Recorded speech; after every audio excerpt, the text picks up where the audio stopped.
Breaking into an Aldi to get free chickens.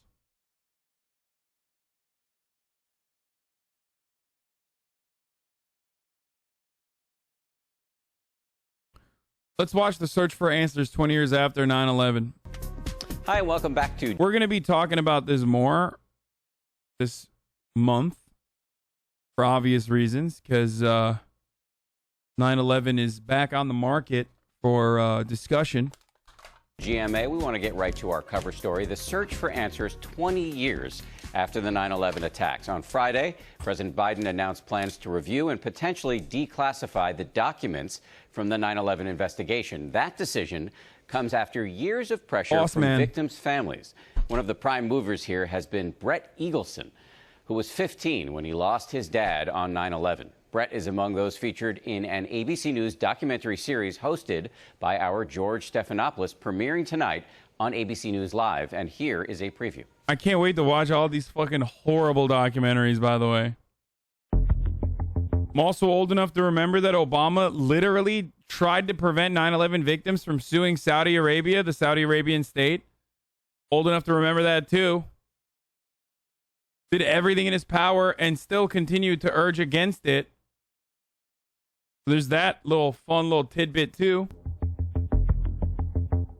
I think as time passes, it puts you in a different perspective. I was at a point in my life where I started... I think most importantly, though, I'm old enough to remember that at the top of the hour, there's a 60-second ad break that comes at the top of every hour. But I'm also old enough to tell you, through my experience, that there are methods that you can do to avoid those ad breaks. For example, you can subscribe for $4 because it's September right now, or for free with a Twitch Prime if you have one. You can also use an ad block or a VPN.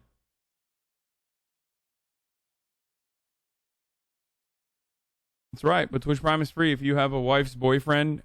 If your wife has a boyfriend that has an Amazon Prime, you can yoink that. Connect it to your Twitch, get one free Prime subscription. Here's the ad now.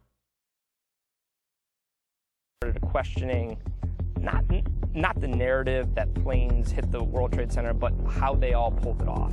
And there was no way that these 19 hijackers, with their level of education and their level of knowledge of American culture and their level of English, was able to pull off an attack so destructive and so consequential on the United States.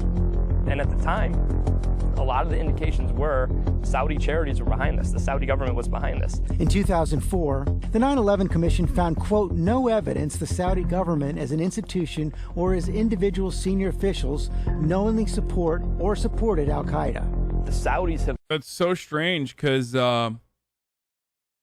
members of the Saudi royal family directly funded them. So that's kind of weird that's... Man, what a strange report.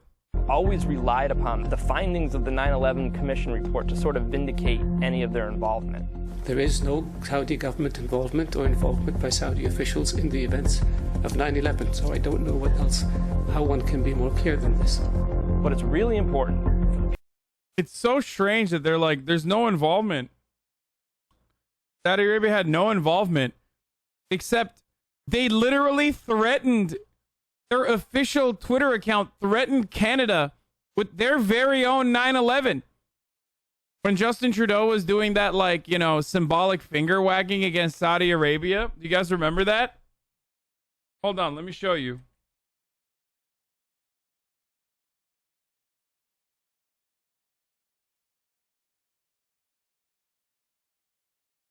Yes, we had no involvement in 9/11 whatsoever. Saudi Arabia appeared to threaten Canada with a 9/11 style attack and a feud over human rights, striking one's nose where it doesn't belong. As the Arabic saying goes, he who interferes with what doesn't concern him finds what doesn't please him.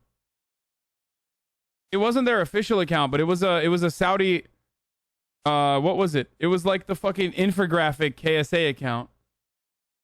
No, it wasn't fake, dumbass. I remember it. Like, what the fuck are you talking about?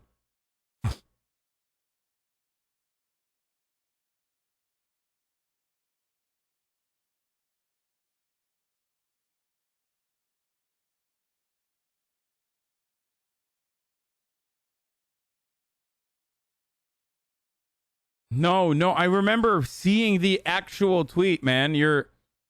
Stop trying to gaslight me. I literally was covering the news back then, so I saw the actual tweet when it was live before they deleted it.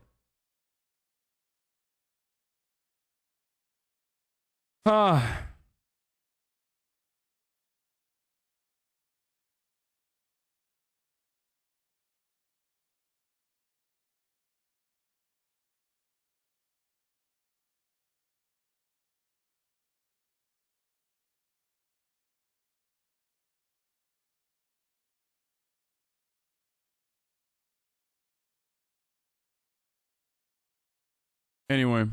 People of this country, for the people of America to know that the 9/11 Commission ended in 2004. The FBI continued to investigate the Saudi role in 9/11 until 2016 under this secret operation called Operation Encore. Much of the findings of Operation Encore, first reported by ProPublica and the New York Times, are still classified. The Eagleson family, along with thousands of others, joined a class action lawsuit against the Kingdom of Saudi Arabia, revealing more details about the Saudis' alleged role. You know, these hijackers were taught English. They were introduced to the local mosques. They were helping them set up bank accounts.